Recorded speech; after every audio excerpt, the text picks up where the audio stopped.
Warahmatullahi wabarakatuh. Salam sejahtera untuk kita sekalian, kepada saudaraku rakyat Indonesia dimanapun berada, terkhusus saudaraku PLT Ketum PSI Mas Giring.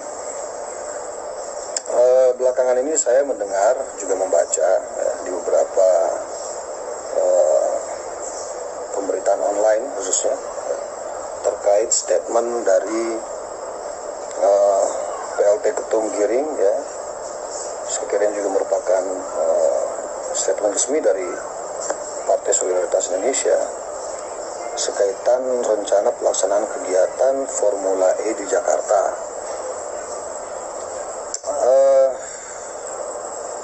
Saya secara pribadi tidak mau terlalu masuk pada persoalan pelaksanaan Formula E-nya gitu. Dan saya juga tidak mau masuk pada persoalan interpelasinya, tapi nggak apa-apa lah, nanti kita coba ulas sedikit aja. Saya lebih tertarik dengan pernyataan pembohong terhadap Pak Gubernur Anies Baswedan dari Ketum Giring. Pembohong ini kan sebuah kata yang kalau kita buka di Kamus Besar Bahasa Indonesia ini sesuatu yang kemudian seolah-olah bentuknya seperti tuduhan gitu, terhadap seseorang tentang perlakuan atau tindakan yang tidak sesuai dengan pernyataan dari seseorang tersebut gitu. Nah, persoalannya kemudian adalah letak masalah Pak Anies Baswedan hingga dikatakan sebagai pembohong dari Pak PLT Ketum Giring ini di mana ya? Karena ini lagi-lagi saya katakan bahwa ini statement seorang ketum ya, dari sebuah partai yang ada di Republik ini gitu. Ini bukan pernyataan yang main-main, saya kira gitu. Ini juga perlu dipertanggungjawabkan gitu kan.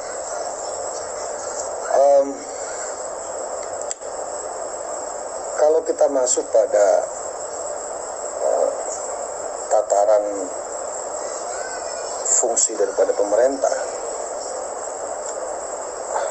Bro Ketum Giring ini juga harus tahu bahwa pemerintah ini tidak hanya sekedar berbicara bagaimana membangun sebuah kota, bagaimana membangun sebuah desa, bagaimana membangun sebuah kelurahan, kecamatan gitu kan, atau apapun lah itu ya, dalam sebuah wilayah di daerah misalnya. Tapi pemerintah juga berbicara bagaimana membangun sumber daya manusia, bagaimana kemudian pemerintah itu juga hadir di dalam kelemahan-kelemahan masyarakat ya, kekurangan-kekurangan masyarakat berupa bantuan-bantuan sosial gitu kan. Ada BLT juga misalnya gitu. Tapi yang perlu diketahui bahwa ada beberapa hal yang mungkin saja dianggap oleh sekelompok orang atau beberapa orang, termasuk di teman-teman DPRD DKI, terkait dengan beberapa kebijakan-kebijakan strategis pemerintah DKI. Dalam hal ini kita sebut saja berkaitan tentang Formula E misalnya, yang katanya menelan biaya atau membutuhkan biaya yang cukup besar di 1,3 T misalnya. Kalau saya nggak keliru, 1,3 T ini tidak lebih dari 2% dari total APBD DKI hari ini gitu. Artinya tidak lebih dari 2%, masih ada 98% yang betul-betul dipergunakan untuk kemaslahatan rakyat. Baik itu membangun fisiknya, baik itu membangun sumber dayanya, baik itu pelaksanaan kegiatan bansosnya dan lain sebagainya. Formula E ini kan satu event ya, yang bertaraf internasional, di mana semua negara mungkin saja berebut untuk menjadi tuan rumah gitu. Apapun alasannya, promosi negara, promosi daerah, atau dalam rangka menggerakkan roda perekonomian, kalau apalah alasannya. Tapi saya secara pribadi salut kepada Pak Anies, khususnya kepada pemerintah DKI, yang berhasil membangun kepercayaan terhadap siapapun mereka yang memegang lisensi Formula E ini sendiri untuk dilaksanakan di DKI Jakarta. Itu. Saya hampir 25 tahun tinggal di Jakarta, sepertinya baru kali ini ya ada kegiatan yang bentuknya seperti Formula E yang dilaksanakan di DKI. Biasanya kan kalau saya nggak salah, kalau balap-balapan itu kan biasanya di Sentul ya, dilaksanakan gitu. Atau di luar daerah, di luar DKI gitu. Nah artinya apa? Ini mestinya mendapat dukungan penuh dari DPRD dan juga masyarakat DKI gitu.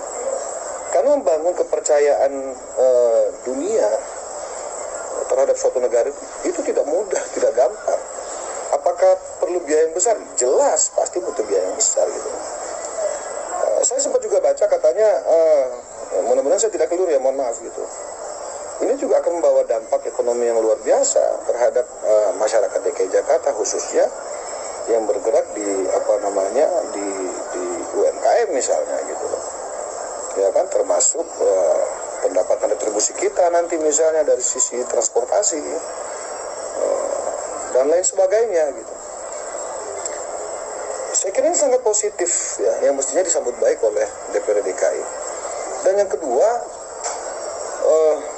dari yang saya baca, formula ini sudah dibahas dari 2019 ya, melalui KUPA PPAS, ya, kebijakan umum perubahan anggaran plafon prioritas anggaran sementara. Terus dilanjutkan lagi di 2020 melalui KUPA PPAS. Ini semua sudah dimasukkan gitu loh, kebutuhan anggarannya. Nah, yang menjadi pertanyaan adalah apakah PSI atau rekan-rekan anggota DPRD DKI dari PSI ini tidak mengikuti pembahasan anggaran apa gimana? Kok seolah-olah di belakang hari ya ini dianggap sebagai sesuatu yang menghambur-hamburkan uang rakyat, dianggap sebagai kebijakan yang tidak pro rakyat, seolah-olah pemerintah DKI tidak empati terhadap rakyat gitu. Ini kan harus dipertanyakan juga gitu. Karena bila mana suatu usulan anggaran dari pemerintah dan dibahas di DPR dan sudah disepakati, ini kan mestinya tidak bisa diganggu gugat ya. Kayaknya kan persoalan konsistensi dari batang tubuh APBD yang sudah disepakati secara paripurna. Nah, olehnya itu Mas Giring semestinya lebih arif gitu, kalau ingin memberikan semacam katakanlah kritik atau masukan misalnya terhadap Pak Anies gitu. Tidak serta-merta mengatakan Pak Anies adalah pembohong gitu, dan pun kalau kemudian memang Pak Anies ini dianggap pembohong oleh teman-teman PSI, saya kira ada cara yang lebih elegan, lebih beretika gitu kan, dibanding harus menyampaikan dengan